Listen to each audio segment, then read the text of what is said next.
Fans screamed their names, begged for autographs, and built shrines in their honor. But sometimes admiration turns to obsession. Former Beatle John Lennon, who was 40, was shot and killed last night outside his luxury apartment in New York. And obsession turns deadly. These weren't random acts of violence. They were murders fueled by fame, passion, and madness. Brace yourself for the chilling truth behind rock stars who were killed by their own fans.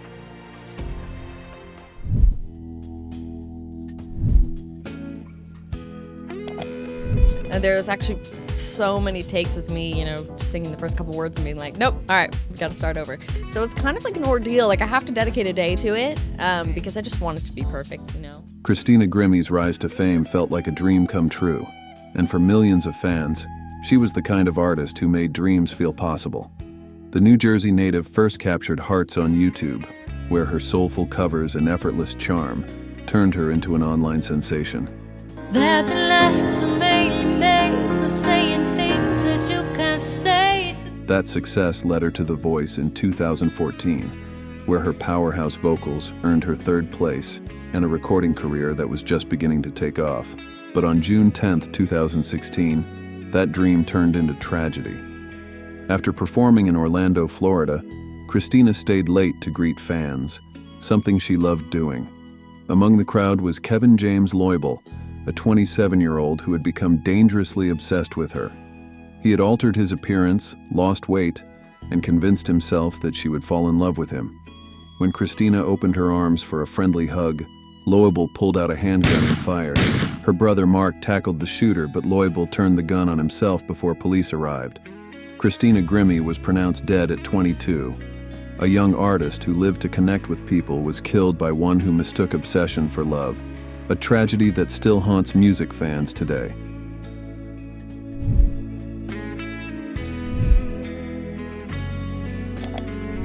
It's hard to have that vision just completely 100% molded up in front, like we said, we learned from all the people we looked up to, The roar of guitars, the pulse of the crowd, it was supposed to be another night of pure heavy metal adrenaline. But on December 8, 2004, the same date John Lennon had been killed 24 years earlier, the stage became a scene of horror. Dimebag Darrell Abbott, the electrifying guitarist who co-founded Pantera, was performing with his new band, Damage Plan, at the Alrosa Villa Club in Columbus, Ohio. Moments into the set, a man burst from the audience and onto the stage. The shooter, 25-year-old Nathan Gale, was a former Marine and a deeply disturbed fan obsessed with Pantera. Convinced the band had stolen his identity, Gale brought a handgun to the show and fired directly at Dimebag, hitting him in the back of the head.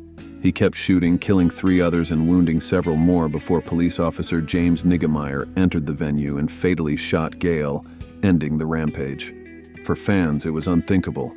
A musician killed mid-performance in front of the people who loved him most. Dimebag Darrell's death wasn't just a loss for metal. It was a reminder of how fame can attract both devotion and delusion, sometimes in the same fan.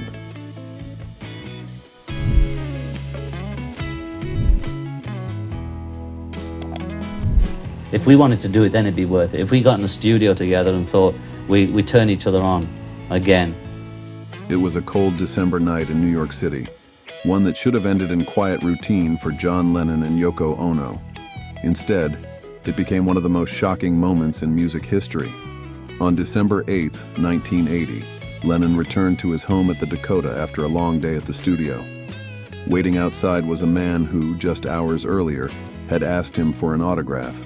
25-year-old Mark David Chapman. Chapman wasn't just a fan, he was a man spiraling between obsession and resentment. Once a devoted admirer of the Beatles, he had grown furious over Lennon's remarks about religion and fame, especially the claim that the Beatles were more popular than Jesus. Beneath that anger was envy, a desperate need to be seen by the man whose music had once inspired him. As Lennon approached the entrance, Chapman called his name and fired 5 shots. 4 hit their mark. Lennon collapsed just steps from his home, dying soon after at Roosevelt Hospital. Chapman stayed at the scene calmly reading The Catcher in the Rye as police arrested him. We have arrested Mark David Chapman for the homicide of John Lennon. The man who preached peace had been silenced by one who claimed to love him, a fan turned executioner.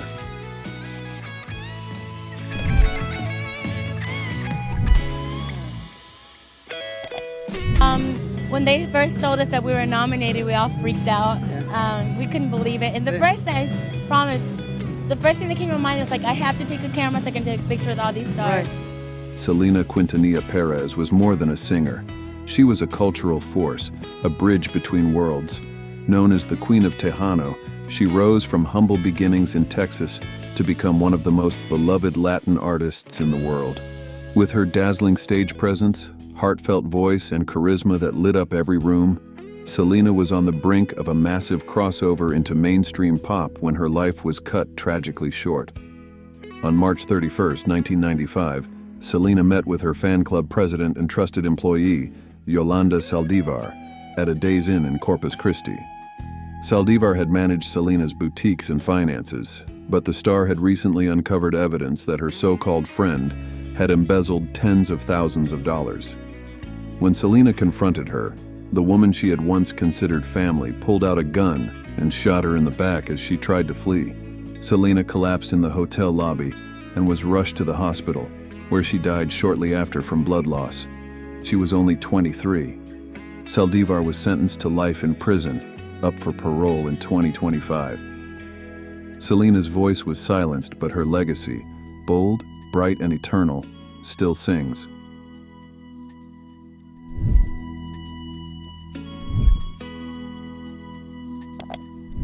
You know, have a shock or something like that, and then you think, wow, yeah, I could be dying now. Now, if I was dying now...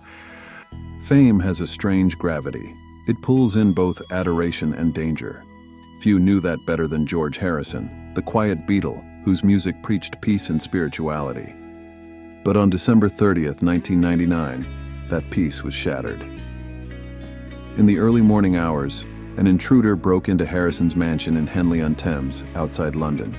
The man, Michael Abram, was a 33-year-old Beatles fanatic whose obsession had turned violent.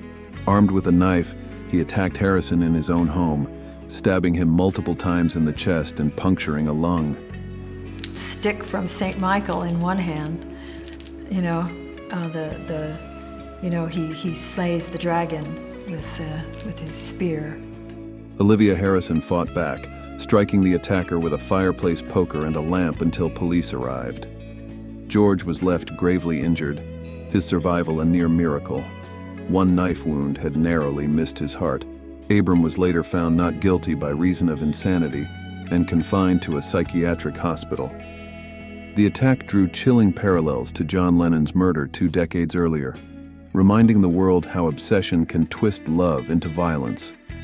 Other artists, from Lady Gaga to Björk, would face their own brushes with danger, but George Harrison's near-death encounter stands as one of the most terrifying examples of how fame can blur the line between fan and foe.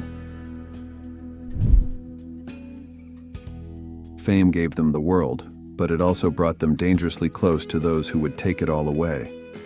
It's haunting to think how love from millions could hide the rage of one.